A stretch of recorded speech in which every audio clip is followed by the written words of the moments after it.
नमस्कार, मी पूनम कोळी घोडके भाग्यलक्ष्मी ग्रुपची फाउंडर आहे। आज आणखीन एका नवदुर्गेला आपण तुमच्या भेटीसाठी घेऊन आलेलो आहोत। भाग्यलक्ष्मी नवदुर्गा ग्रेट भेट आपला प्रवास रोजचा सुरू आहे।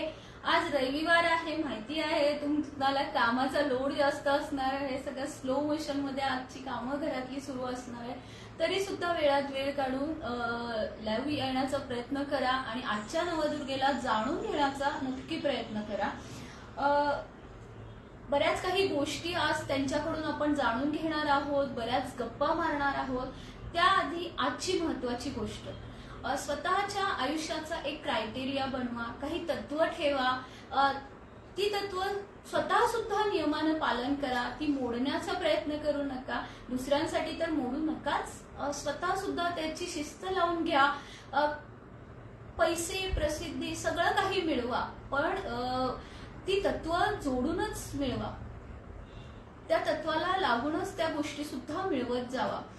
कारण आपल्या आयुष्याच्या शेवटला फक्त इतकंच म्हणलं जाईल की कुणी म्हणणार नाही की तुम्ही पैसे किती कमवले, तुम्ही किती प्रसिद्ध झाला, फक्त ह्या गोष्टीचा विचार केला जाईल आणि म्हटलं जाईल आपल्या नंतर की ती व्यक्ती किती छान होती आणि तिचा स्वभाव किती छान होता, ह्याचाच फक्त उल्लेख केला जाईल।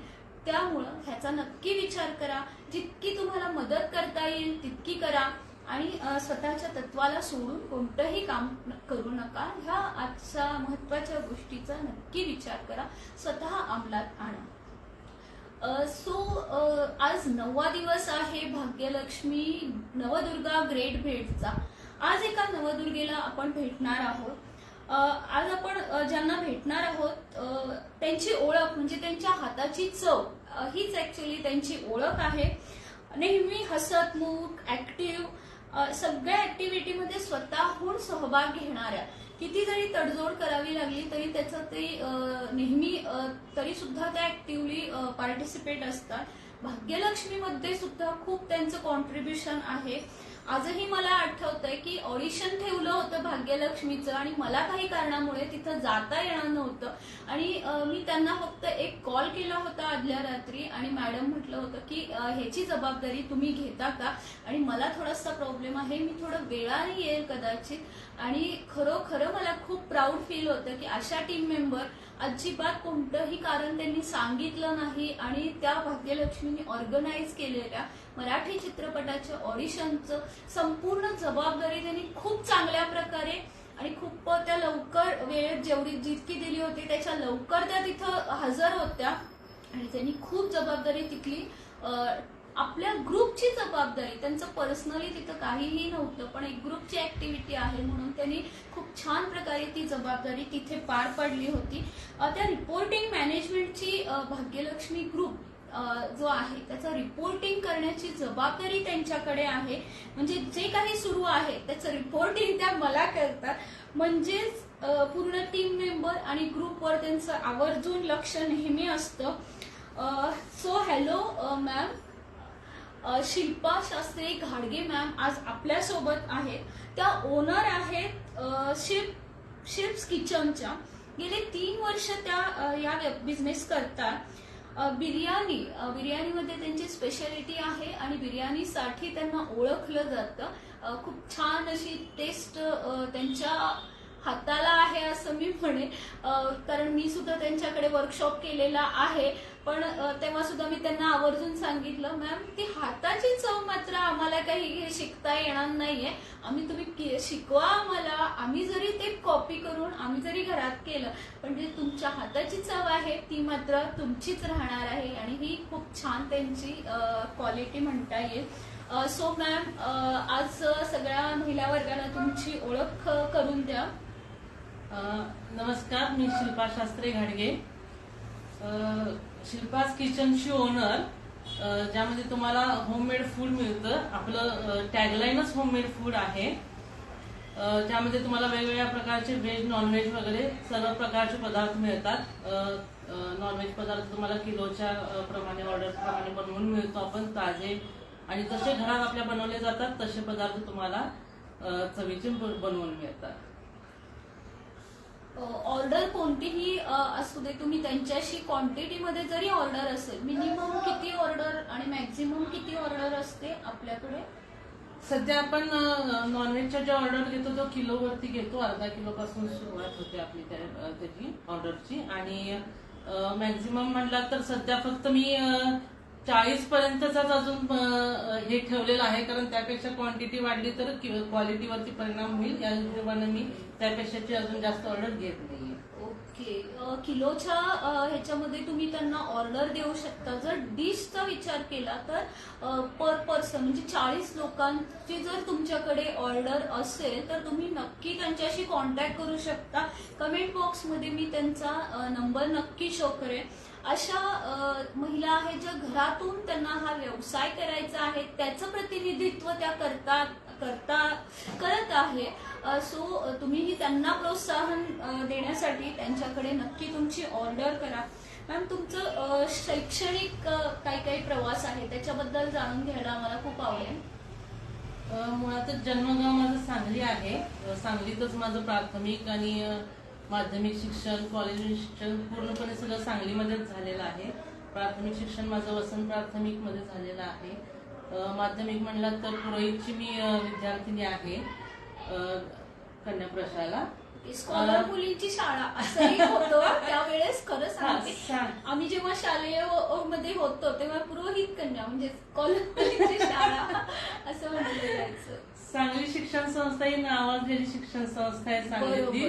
त्याच संस्थेच्या दोन्ही शाळेत माझं शिक्षण झालेलं आहे आणि त्याच्यात मला प्राऊड पण आहे. मी कॉलेजचं शिक्षण म्हणाल तर विलिंग्डन मध्ये माझं 11वी 12वी पर्यंत शिक्षण झालेलं आहे. उरलेलं जे शिक्षण आहे माझं graduation completion me after marriage केलं आणि सायकोलॉजी मध्ये स्पेशलायझेशन करायचं असल्यामुळे मला ते KWC मध्ये ऑप्शन होतं ते फक्त. सो सेकंड इयर मी रिपीट केलं आणि थर्ड इयर असं दोन्ही सुद्धा मी रेग्युलर कॉलेज आफ्टर मॅरेज केलेलं आहे ग्रॅज्युएशन कम्प्लीट सायकोलॉजी मधून. इन बिटवीन मी लाईट मध्ये एक इंटेरियरचा 1 इयरचा डिप्लोमा कोर्स सुद्धा केलेला आहे. सो तुम्हाला सांगायला मला खूप आवडेल, काही जणींचा समज असतो की लग्नानंतर आता शिक्षण बास की मी नाही करू शकत वगैरे.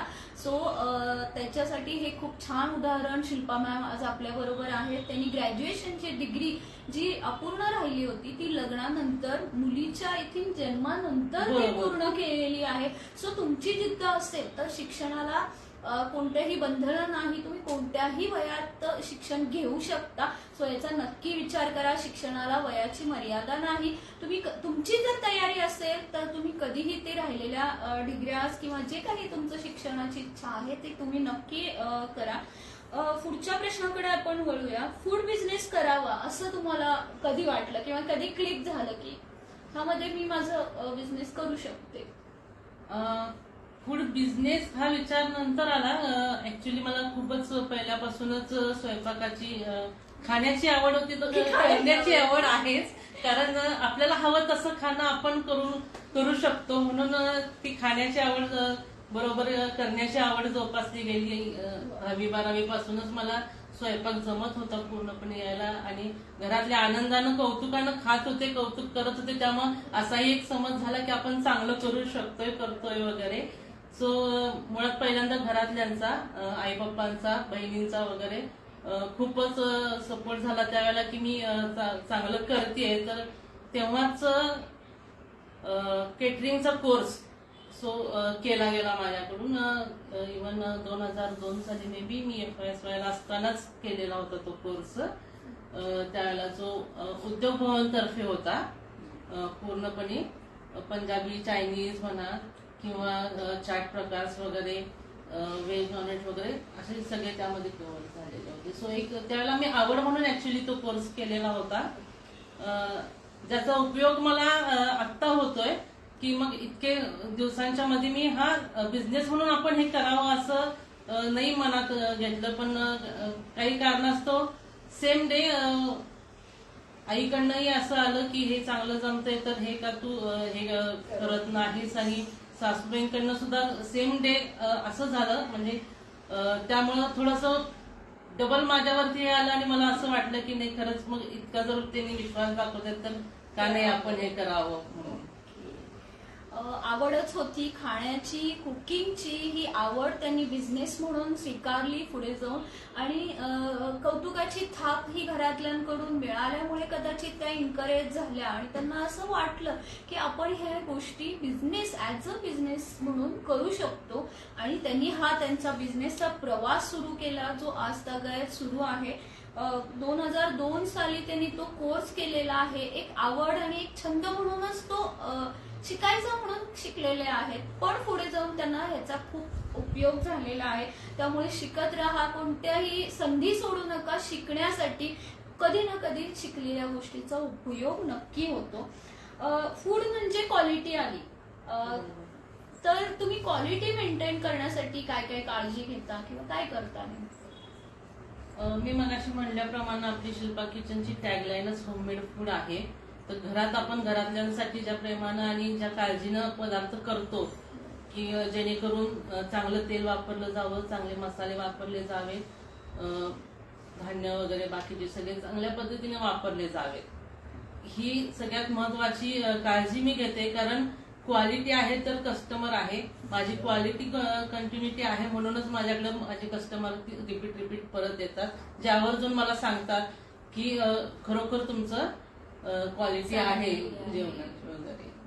चवीबरोबरच क्वालिटीला महत्व देतो, तिथं मी अजिबात कम्पॅरिझन करत नाही. क्वालिटी मेंटेन ठेवलेली आहे. फूड म्हणजे आजकाल बरेच जणी बाहेरचं खाणं वगैरे टाळतात, त्यांचं तेल वापरणं वगैरे चांगलं नसतं. जे तळलेले पदार्थ असतात ते रियूज केले जातात, तेच वापरण्यात येतात. सो त्याच्यामध्ये आय थिंक ते रियूज केल्यावर त्याच्यात विषारी द्रव्य सुद्धा तयार झालेला एक मी व्हिडिओमध्ये बघितला होता. सो त्या अजिबात ह्याबद्दल कॉम्प्रोमाइज करत नाही. सो जे घरातल्यांना बनवतात त्याच क्वालिटीचे तेच रॉ मटेरियल वापरून त्या बाकीच्या सगळ्यांसाठी सुद्धा कस्टमरसाठी फूड बनवतात. ऑडिओ व्हिडिओ क्लिअर आहे का? थोडंसं मेसेज करा. दीपाली मॅम ऑनलाईन आहेत, स्मिता, प्रतिभा मॅम पण ऑनलाईन दिसत आहेत मला. सो ऑडिओ व्हिडिओ क्लिअर आहे का? थोडंसं मेसेज करा म्हणजे आपल्याला पुढे जाता येईल. ऑनलाईन ज्या आहेत त्यांना रिक्वेस्ट आहे, एक मेसेज टाका, ऑडिओ व्हिडिओ क्लिअर आहे का? आवाज येतो का नीट?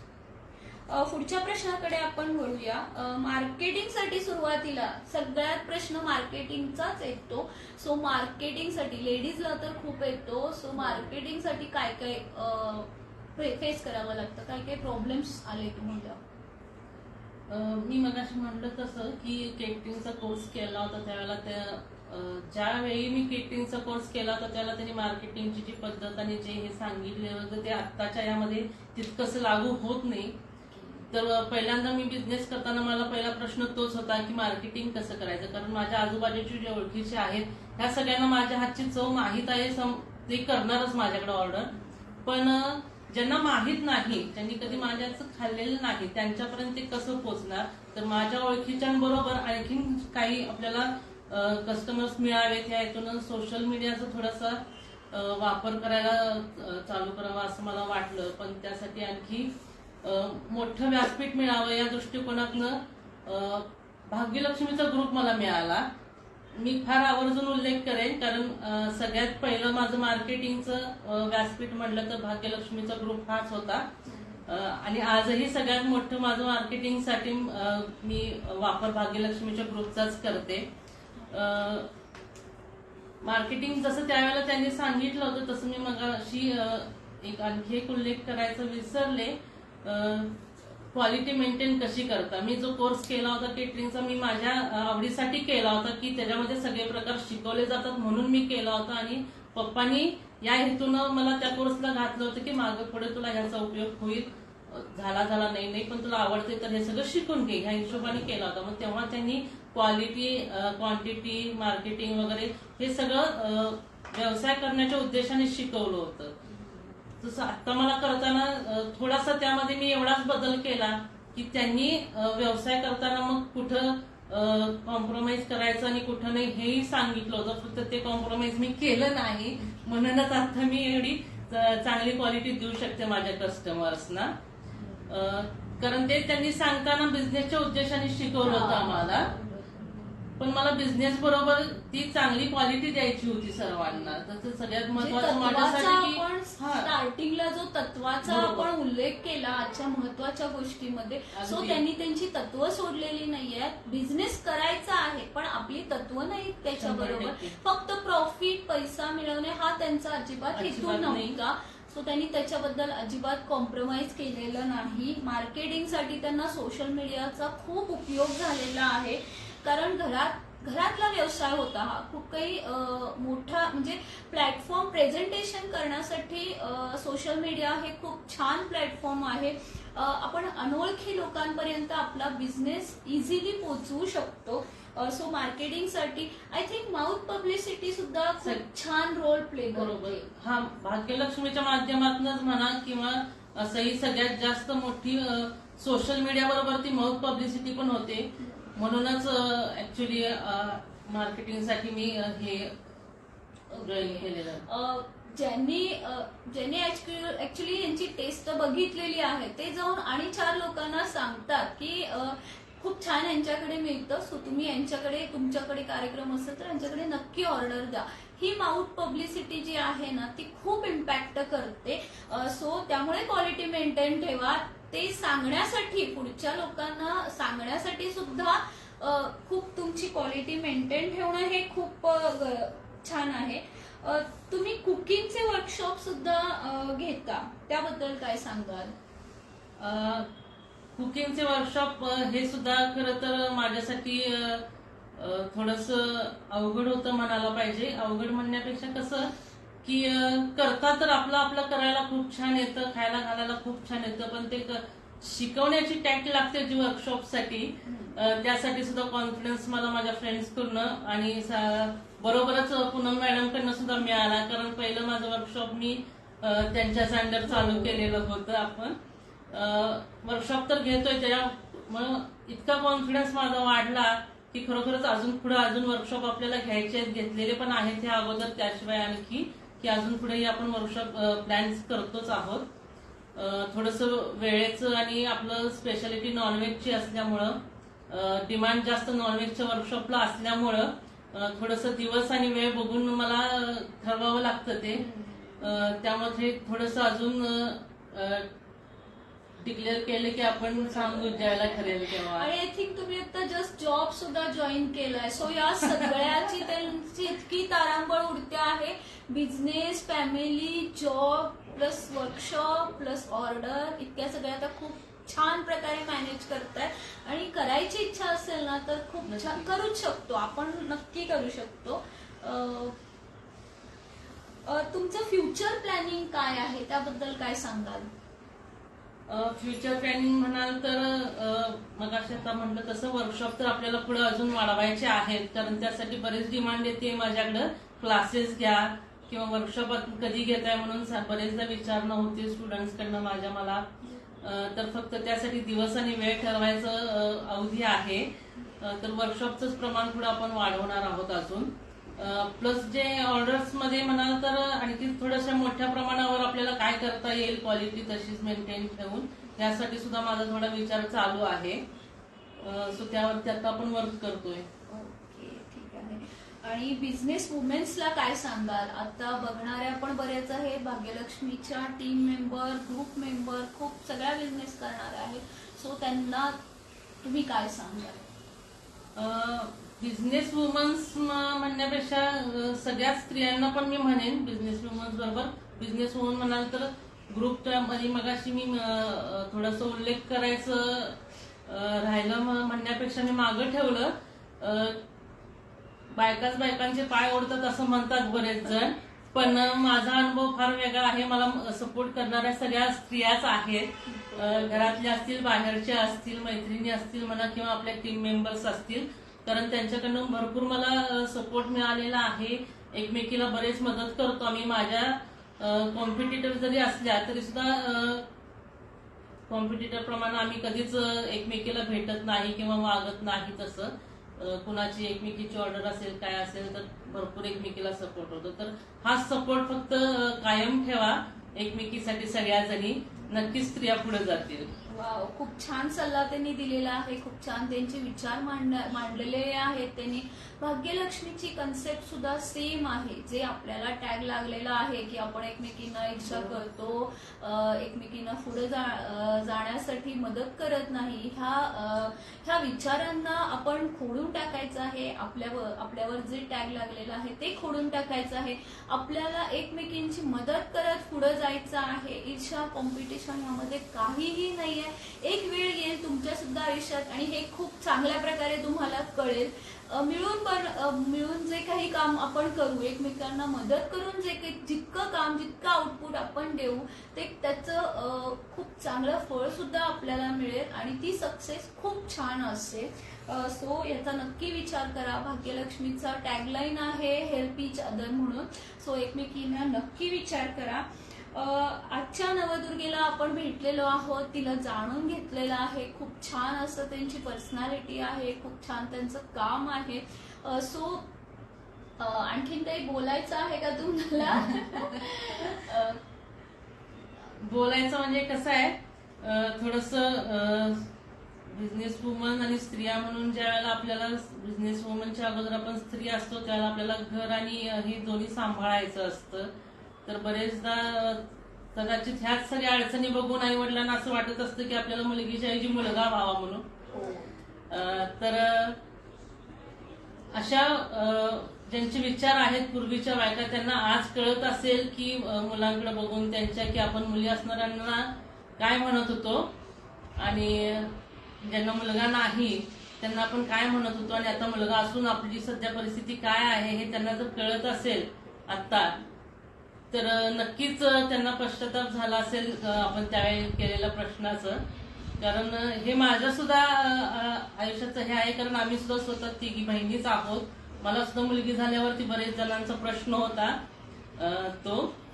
तर ह्या मुलाखतीच्या माध्यमातून मला असं सांगावं वाटतं की ज्यांना खरोखरच मुलगी आहेत आणि मुलगी नाही, किंवा ज्यांना खरोखरच मुलगीच आहे आणि मुलगी नाहीत, अशा किती जणांना आपल्याला मुलगा नाही याचं दुःख वाटतंय आणि आपल्याला मुलगी नाही किंवा आहे याचं दुःख वाटतंय. ज्यांना फक्त मुलगाच आहे आणि ज्यांनी विचार केला होता तेव्हा की मुलगीच का, मुलगा का नाही, तुम्हाला भाऊ नाही का, तुला मुलगा नाही का, तर त्यांना किमान त्यांना सुना आल्यावरती, आता बऱ्याच जणांना सुना आलेल्या आहेत, बरेच जणांची लग्न झालेली आहेत, तर त्यांना लक्षात आलं असेल की आपल्याला मुलगा असून सुद्धा काही उपयोग नाहीये त्याचा. खूप ज्वलंत प्रश्न, खूप ज्वलंत विचार आहे. त्याच्यावर त्यांनी स्वतःची टिप्पणी दिलेली आहे. कदाचित त्यांनी या विषयाला खूप जवळून बघितलेलं आहे असं त्यांच्या बोलण्यातून जाणवत आहे. आज हे विचार राहिलेले नाही आहेत ऍक्च्युली, पण तरी सुद्धा काहींची मानसिकता जर असेल अशी तर नक्की बदला. आता मुलगा मुलगी ह्यामध्ये काहीही फरक राहिलेला नाहीये. मुलीच खूप पुढे गेलेल्या आहेत. मेरिट लिस्ट मध्ये मुलीच आहे, आई वडिलांना सांभाळणाऱ्या सुद्धा मुलीच आहे. त्यामुळे हा विचारामध्ये काहीही नाहीये. आम्ही आडनाव सुद्धा आमच्या माहेरचं लावतो, कारण काही आई वडिलांना असं वाटत होतं की ही परक्या घरात गेली की ती आमचं नाव सुद्धा ती पुढे नेणार नाहीये. त्या विचारानेच आम्ही आज सुद्धा मी पूनम कोळी घोडके असंच लावते. त्यामुळं मला त्या आडनावाबद्दल, माझ्या फॅमिलीबद्दल आपुलकी आहे. सो मुलगी म्हणून आम्ही जन्माला आलोय. ऍक्च्युली आम्ही खूप भावनिक असतो, आम्हाला प्रत्येक गोष्टीची जाणीव असते. त्यामुळेच आम्ही आई वडिलांना सुद्धा खूप छान आजपर्यंत म्हणजे सांभाळतो किंवा त्यांच्या मानसिकतेचा नेहमी विचार करतो. मुलं करत नाही असं म्हणणार नाही, करत असतील सुद्धा.